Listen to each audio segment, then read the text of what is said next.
Well, hello everyone, and welcome to Hogarth's Global Astrology. Know your planets, know yourself, or know your nation, know yourself. The two are interchangeable. I'm a little bit sleepy. It is about 10 to 6 a.m. In the morning in the UK here. And I don't know how long this video will be, but I had another dragon dream. Do you remember when I had that once upon a time? Like I said, I couldn't take credit for it before or any of the impacts thereof. But do you remember I had my dragon dream of China quite famously a while ago now, where I liberated this big dragon. I realized I was over China and stuff like that. And basically, I think it was a day or two later, China ended its lockdown, and famously, one of their great leaders died, which was a big hoo-ha. He was 94, I think it was. That was the year the Queen died as well, wasn't it? There's three, and then Gorbachev, and there was three big global leaders, and that was just so interesting what happened about that. Where I was dreaming about the Duke of Qi. Do you remember the dragon put that into my mind, and then Xi Jin Ping himself tried to use that Duke from that. I think it was from the Ming Dynasty or whatever, to kind of be a bit of a history biography or something for him to emulate. I'll do a link in this video to that original dragon dream video. Anyway, I've had another one, and I was just pondering for about 10 or 15 minutes after having the dream of just being like, shall I post this? And I just thought, no, of course I should post this, because all the dragon dreams are important. And as usual, they come at this time. Now, this was quite an interesting one, because something very interesting is happening. And something very interesting is happening in the world, of course. And something very interesting is happening in my own life as well, and it's to do with the astrology and the books and everything like that. And because a big part of this dragon dream was to do with what I was being shown, my psyche, my energy, and part of my growth and my development while I'm here, on Earth. And it was also talking about the energy as well of China. So I'll just describe it. I've got to try and remember it, but it's a bit piecemeal. But it in the dream, it was really funny because I was this in the dream. I was this sort of like this big silver dragon.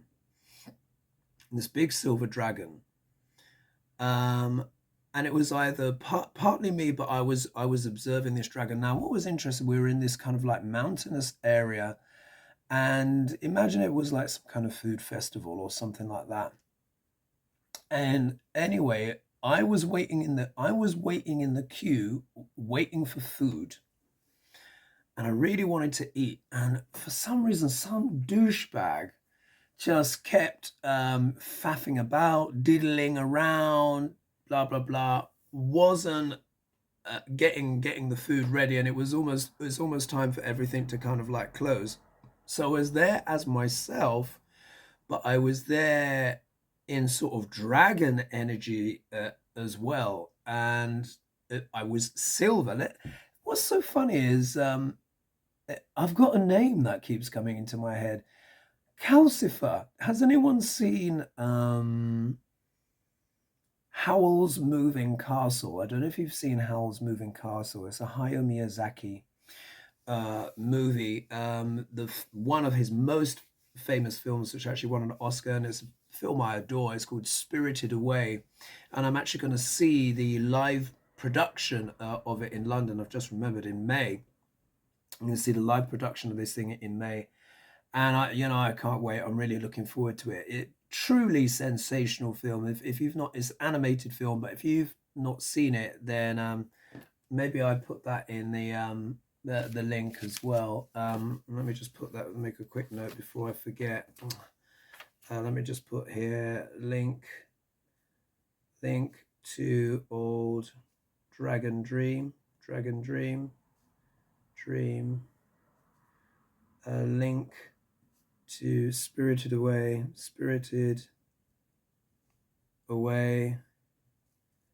and Howl's moving castle.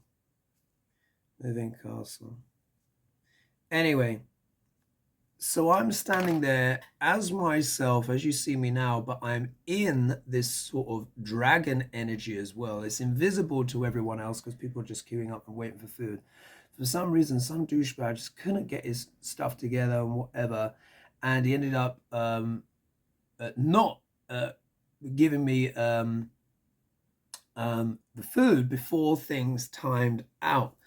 And I remember I was furious, absolutely furious. I was livid because I'd been so patient, and and then basically they sort of like battened down the hatches and they were like, that's it for food, no more food and stuff like that. And there were a few other people that were disappointed as well, and they were like, and everyone was like, well, if you had just hurried up, if he'd just done his thing, and it was just faffing about with stuff.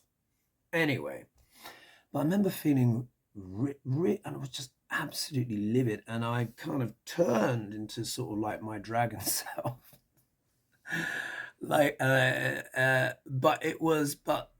I say my dragon self, but this silver dragon had this sort of like it's like the name is Calsipher, yeah, and Calsipher is this sort of this kind of spirit that powers, this kind of fire type spirit that powers Howl's moving castle. It's how the whole thing moves, and it's exchange between the wizard, etc. I don't want to give it away too much, but it's a crucial part of the story.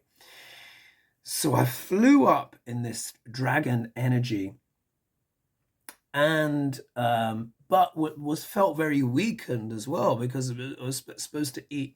And there was this weird thing where Calsipher, as a dragon, where you get those salt and pepper mills? Imagine this was a salt mill, and it was flying, because obviously they can fly and their hands are still free, and it ground this sort of like salt over the area, and it sort of like caused earthquakes and stuff. Earthquakes and some fires and stuff like that broke out. Because, dragons do have a temper. But at the same time, it's like, oh God, I'm so hungry, flying around. And there was some nice people that sympathized. They could read the energy and stuff like that. And it was trying to find somewhere to eat. So in the end, the dragon, and it was funny because, like I said, it was like I was able to twin in with the consciousness of this dragon. Did manage to get something to eat, but someone gave it a few lamb and a few sheep and and it was like a couple of cows, which it was able to, so it didn't take them, it was given them, and it did kind of like roast. I know you must be thinking, what the hell is going on? They breathe fire, to cook them and eat them, but whatever. Anyway, so the dragon was restored, and then it was this whole thing, and I've been having this recurring dream, which is a fantasy which I've been having for ages now, and it's going to sound completely bonkers, but I'd have to see if it ever happens. And it would be, when would this happen? This would be after the books. It would be after I've published several books. And you remember my book with the big, all of the gemstones on the front of it, when it would all be about astrology and all of that stuff, and it'd be a pop-up book, bejeweled. What is it? Let me just, oh gosh, let me just see if I'm like half asleep. Do I? Oh, here we go. 1 minute. Un momento. Is this it? Yes.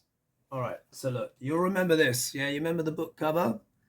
This will turn into it. Like if you look here, yeah, it turns into a pop-up book and stuff, and that will all be about astrology and stuff, and people will be able to get their customized ones. This would all be gems and jewels. Obviously, you know, for people that are able to do the whole gems and jewels thing, remember dragons love gems. But then there'll be like cardboard pop-up books and stuff. It will all be affordable. It'll be all at these different kind of stages. So it's like after I've done a few books and after I've done those books, then it becomes about the dragon thing. And I should just let you know, you guys know I've been banging on slowly but surely. I mean, I've as you know, I finished writing my astrology book. Now I'm finishing off the illustrations. I finished the illustrations for the internal book. So I'll show you what I've done because it's all connected with all this dragon stuff. So you guys know this image. This is the original. This is one of the illustrations, the cycle of human consciousness through time and history and stuff, of a cycle of around about 24,000 years. People have seen that. There's this illustration, which is also going to be in a book as well, which is like here with the cars, showing how our soul is essentially in the backseat of a certain car for certain time periods, energetically, as it were, where a planet drives us along. So K2 I've got here as the it's the 1973 AMC Javelin, yeah.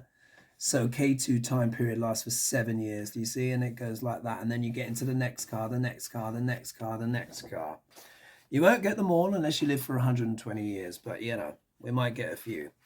Then there's another illustration here which illustrates, you know, the nodes of the moon, how they always move backwards and stuff like that. And then one of the last illustrations, again, is the planetary maturity. So you see here, all hand illustrated, all this stuff here where it goes the pros and the cons, etc., all of that stuff. So there's that. And now, a couple of days ago, I came up with a sketch, yeah, for the front cover of the book. This is what it's going to look like. I'm going to use some digital programming for the type and stuff. But here, this is what I just did yesterday and last night. So you can see here, this is going to be the center of the book, and then it will be the title and then my name here. Right. Why all of that? Going back to the dragon dream, it then expanded out and I saw myself. I've always, now, there's AI. Yeah, we know there's AI in the world. You know, I'm a little bit suspicious of AI. I really do believe in some ways that a lot of people, whether they're aware of it or not, are kind of training this stuff up to essentially replace human jobs. Yeah, and even the people that are creating the AI, they know this because I read that they were surveyed quite recently. And that they were worried that the AI would replace them, but they were worried that if they didn't do the work, somebody else will, and they wouldn't get paid the money. There you are, human nature. Anyway, I've always had this fantasy of being able to actually create dragons that you can ride on the back of and fly around on, yeah? You're probably thinking, oh my God, he's gone completely crazy. But you know, we've been together for a long time now, haven't we? All of you have been following my channel, and you know I do have these extraordinary dreams, but it won't go away. And this time it was even more evolved. And then there was this concept in the dream of dragon song, but let me explain. So in the dream, this is probably, I don't know, probably when I'm in my 50s or 60s, or where this will happen, where with the advancements of AI, so basically there's this physical dragon that can fly, yeah, that I've invented. It's already been invented in my mind, and it ends up becoming this fleet of dragons. And the way it works is that the dragons have a component in them that is AI, so they're very intelligent, but it's about twinning with your consciousness, yeah. So you go through training in order to be able to twin with your dragon, but the dragon has certain qualities. So in the dream, I'd done something in terms of producing these kind of dragons where they couldn't be used for weapons. because some people tried to use them for weapons, but if they ever did, they would get this searing headache and this pain, and it will essentially it would just be a block to that ideally. But many people tried because what it was, it also, so imagine you got these people that can fly around on dragons and all of this kind of stuff, and I was sure, you know, you can do air spins. It even became like a sport that you could do. I mean, it was absolutely kind of like fabulous. But one thing that was really interesting is that Elon Musk turned up in the dream, and he got so excited because I did this big unveil, and I've been like doing sort of like these teasers for years. Everyone's like, what on earth is he doing? And then I eventually do this big reveal, and it's like, you know, you pull the string, and then the whole veil is lifted, and you know, you see the dragon there, and then I, you know, get on the thing and I announce this thing, and then I basically fly around, and there's like all these cameras watching at me, literally fly on the back of this dragon. I know, just stay with me here. And basically Elon Musk and quite a few of those tech billionaires, they absolutely lost the plot on this. They were like, oh my God. And I was making this proclamation, of course. But in this proclamation, one of the things I was saying, we have so many billionaires in the world focused, only essentially, not every single one, but the majority of them are just focusing on having more wealth than the other billionaires in the world. Yeah. And I was talking about the exploitation of Earth and Gaia and all of this stuff, and how we needed to get the heavy metals back out of the environment again, and how that we could use AI and technology for good rather than weapons and just replacing people's jobs, you know. And these dragons, the way I invented them is that they could heal the environment. They could heal the environment. And this thing came to me, which is dragon song. So I'd managed to create this sort of like and people would many people volunteered and wanted to become dragon riders, but there was a certain quality which wasn't obvious to people at the time, but there was a certain quality that they needed. It was a certain kind of purity of heart and state of mind, and it was to do with love and forgiveness, because Elon was like, oh my God, I so want to do this, blah blah blah, this, that, and the other. And I was there doing the demonstrations and stuff like that, and I got on the back of my dragon. You know, he'd done some kind of training or whatever, or the preliminary kind of stuff. He got on the back of the dragon, tried to fly, and he got this searing pain in his head. He was like, you know, he was in agony. And then he'd have to get off, and he was like, why didn't it work? And I said to him, make of this what you will. I said to him, you will never become a dragon rider until you forgive your father. That's what I said. And it was, and then I remember I flew off into the air and stuff like that, and he was in floods of tears. Floods of tears. And I remember it was just like a real punch to the gut for him. And everyone saw this, and no one's ever seen, you know, Elon Musk cry on TV or whatever. And I was there flying around, you know, doing whatever. Because I was just like, you know, because there was this thing, the way it twins with your psyche, but the energy of you, your aura, everything like that. And in this dream, I don't know if it's true, but because he had so much resentment, as apparently his father was very abusive, and I don't know, maybe I'm just picking this up kind of psychically and stuff like that. And I've always felt that with Elon, you know, that's why I've always been like that. And there was something, he got very beaten up at school. He would be in all these fights, and his dads would be like, you know, it's your own fault, you know, blah, blah, blah, you're a weakling, this, that, and the other. And that does a lot to a person's psyche. And it was this crucial thing, and he had to learn how to get over it. Um, and you know what? He did, because he wanted to fly the dragon so much. He wanted to fly the dragon so much that he did this kind of internal work on himself, and then he was able to do it.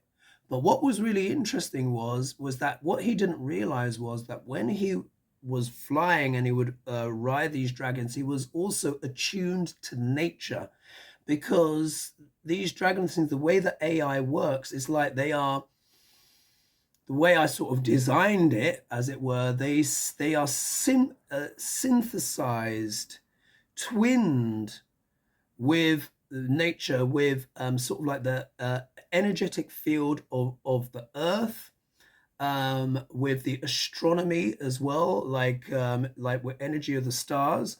A lot of these dragons were named after stars or constellations. I think that's the rule that I would have.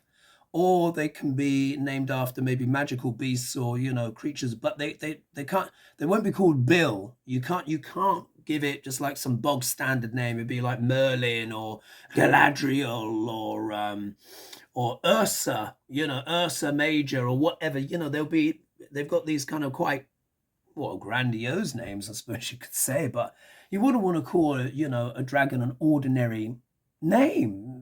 This some flying AI beast. Anyway, and what was really interesting it is now, obviously, Trump. God, isn't that interesting? I was going to say Elon, and then Trump came out. Well, anyway, he's working on this Neuralink and all of this kind of stuff. Now, apparently, most of the animals that he's experimented on with this stuff, have died, allegedly, and now he's in human trials. So, good luck with that. But maybe Neuralink had developed to this stage. Wasn't it implant? Whether he might even go for it once it's perfected. I think he would go for it. Of course he would. Of course he would. He was able to use his Neuralink to connect with his particular dragon. Most people won't need it. You won't need a Neuralink. It's going to be something like this. It'd be something like that you wear on your person or you wear on your head, and that facilitates the connection. But there's no drilling through the skull and all of this kind of stuff. It just has to be next to the skin or close to the skin. That's how I saw it. I don't know. I mean, obviously, technology by then, this is probably about 10, 15 years into the future, maybe, if not more. Imagine where technology is going to be then.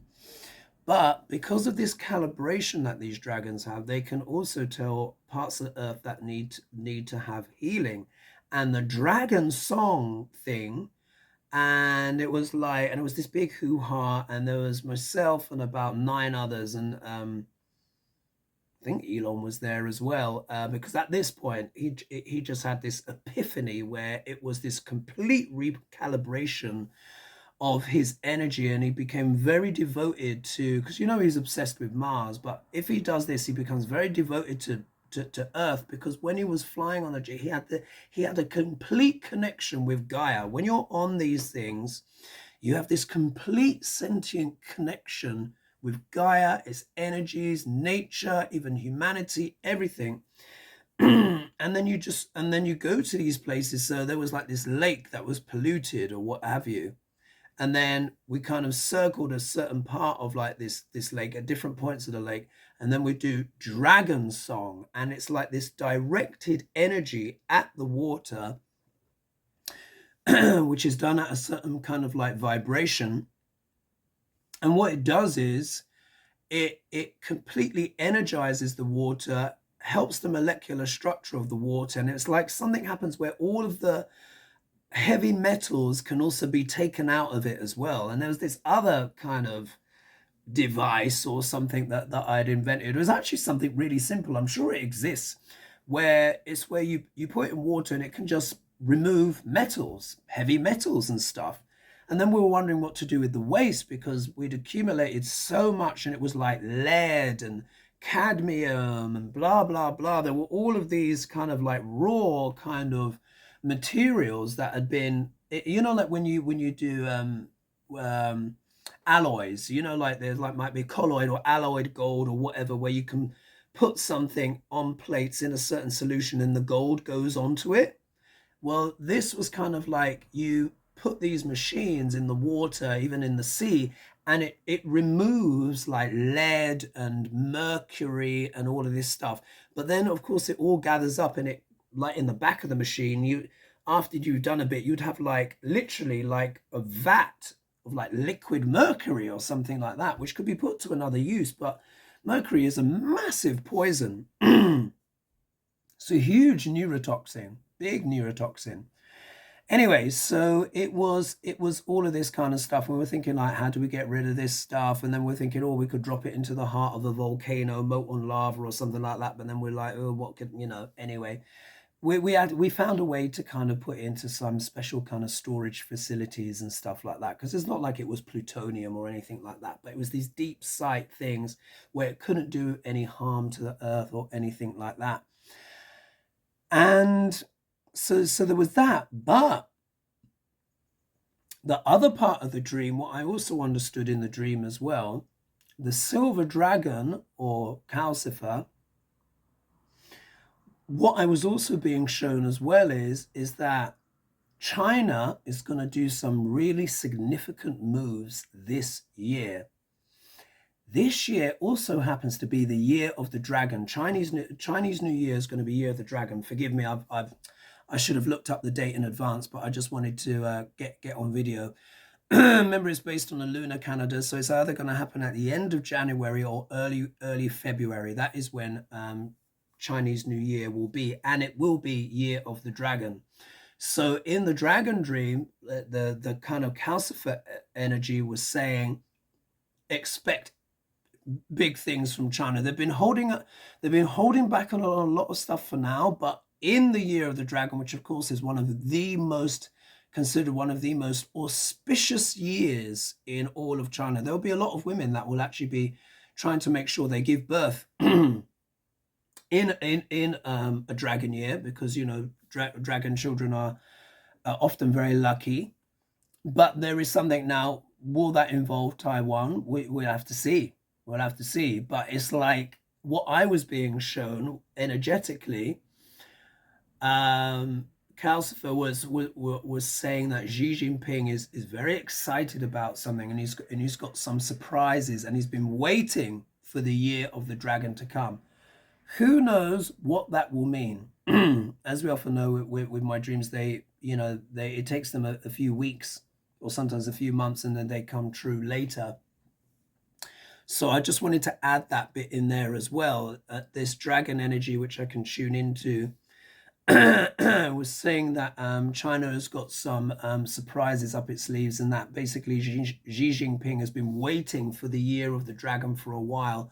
I mean, they could have some technological thing, breakthrough, something like that, but China's going to be in the news for many reasons, and it's been waiting for this time. So we'll have to see what that actually means.